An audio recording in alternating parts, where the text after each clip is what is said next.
Good evening, the London News headlines. Anti-terrorist squad detectives from Scotland Yard have flown to Cairo to question 2 Britons, apparently about the murder of policewoman Yvonne Fletcher outside the Libyan embassy in London. The men were arrested in Egypt following an assassination attempt on a former Libyan Prime Minister living in exile there.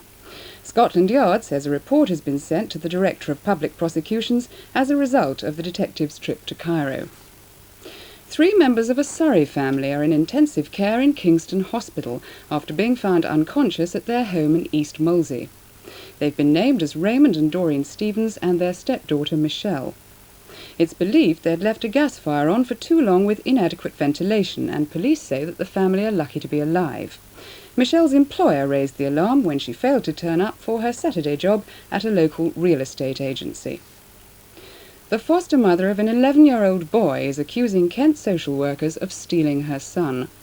Maureen Smith has looked after Derek for the past 9 years, but she's now disabled with multiple sclerosis and says that she's come to rely on him.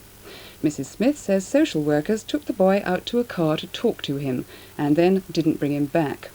Kent Social Services say Derek asked to be placed with another family because he couldn't cope any longer.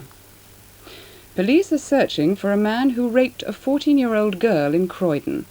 The man threatened the girl with a 10-inch knife, stripped her and then assaulted her. He's described as white, about 28 years old, with blonde or red hair and a short moustache. The governor of Reading Prison is denying claims that his staff heartlessly banned 2 women from visiting the jail's star inmate, American actor Stacy Keach, who plays private detective Mike Hammer on TV.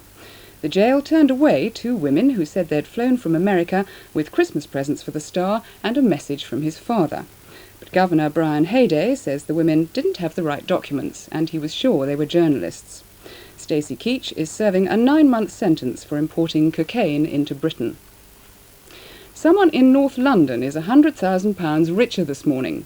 The top premium bond prize has gone to the holder of bond number 1ES498117, who lives in Barnet. And the £50,000 prize goes to the Berkshire holder of bond number 13AW914290. It'll be a happy new year for some. And finally, we made news ourselves this evening when London Weekend went off the air for 20 minutes during Tarby and Friends, when our main power supply failed. But you may like to know that we'll be showing that complete programme again next weekend. Well, that's the end of the headlines, and barring accidents, we'll be back with more tomorrow afternoon. Now, the Jackson route.